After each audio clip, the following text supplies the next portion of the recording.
Welcome to Dead Man Talking. Tonight's show is entitled A Different Bear Lake Monster. Let's get straight into that. My grandmother on my mum's side passed away recently.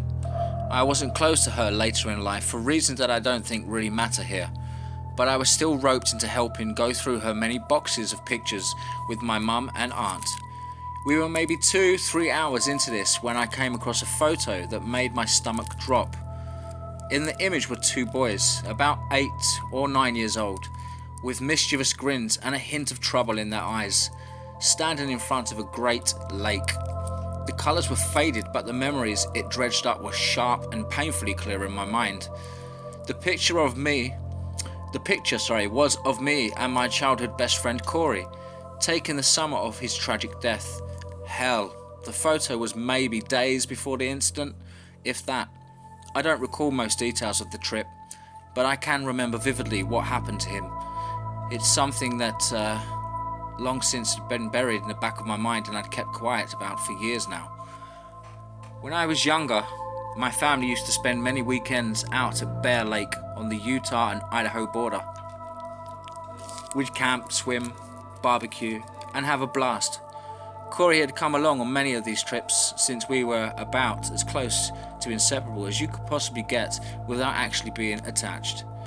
Like most young boys, we had a knack for getting into trouble, and we were always out looking for our next great adventure, and Bear Lake had so much to offer to us in that regard. We'd spend hours exploring the wilderness surrounding the lake, and it was one of these very expeditions that everything went horribly wrong. On this particular day, we had managed to talk my parents into letting us go out again after dinner, with the stipulation that we would not wander too far and stay out of the water. We had eagerly agreed, but God, I wish we had listened. It was nearing dusk as we tromped along one of our usual trails adjacent to the lake, longing to catch a glimpse of the infamous Bear Lake monster and be the ones to finally prove its existence, when Corey stopped. Do you hear that? Corey whispered. I strained my ears, listening, hoping to hear something in the water or a sign of what we were seeking. The sound I heard was definitely coming from the water, though it wasn't what I expected. Frantic yips and splashing, a dog in the water. Before I could say anything, Corey had taken off at a run, heading in the suspected direction of the sounds. I hurried to keep up, yelling at him we should just wait and get my parents. My requests, though, they fell on deaf ears. By the time I caught up, Corey was already wading into the water. I said something about how we shouldn't be doing this and should get an adult as I shined my flashlight ahead of him. It was so dark on the lake, and my flashlight was nothing more than a dinky blue plastic one, that you'd get from a dollar store type setup. All I could make out was the oblivious splashing and vaguely canine form. Something felt terribly wrong. Corey was a pretty good swimmer. We both were after so many weekends out here, and was always faster than I was. He was always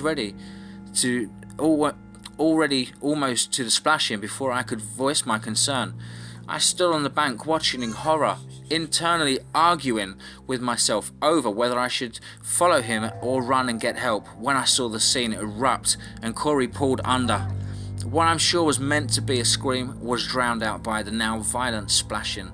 It seemed like hours, but I know it wasn't more than a second or two, when Corey's head broke the surface and gurgled scream for help left his throat before they were on him again. I say they, because it was now obvious that there was more than one. It had also become obvious that this wasn't a dog, or at least nothing like any I had ever seen. It was hard to make out details in the chaos, but I think hard enough. I can remember bits and pieces. There were bodies with lithe, and maybe that's an understatement, because their skin was glued tight to the ribs and hips and covered in tufts of hair that resembled long and stringy algae and patches of iridescent scales that caught and reflected the beam of my flashlight.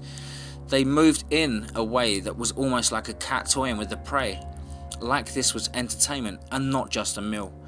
As I watched in horror, my dinner came tumbling back up my throat and all over the front of me, because I knew then that Corey was gone. I hadn't realised I was screaming when I felt arms around me. My mum was pulling me against her and yelling at my dad and whoever else could come and get help. Later, when questioned, I tried to explain the gruesome truth about what had happened, but no one listened. They brushed it off as a childhood imagination, trying to fill the gaps of something I was too young to understand. Though Corey's body was never recovered, it was put down to a drowning accident, another in a list of many that happened there.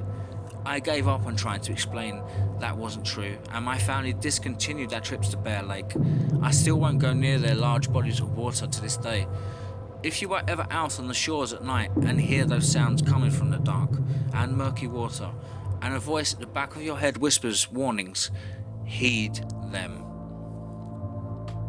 Well, that concludes our story tonight. I hope you enjoyed that, guys. Please don't forget to like, comment and subscribe if you haven't already, and a share of course would be really appreciated. Take care, and remember guys, be safe, don't be sorry.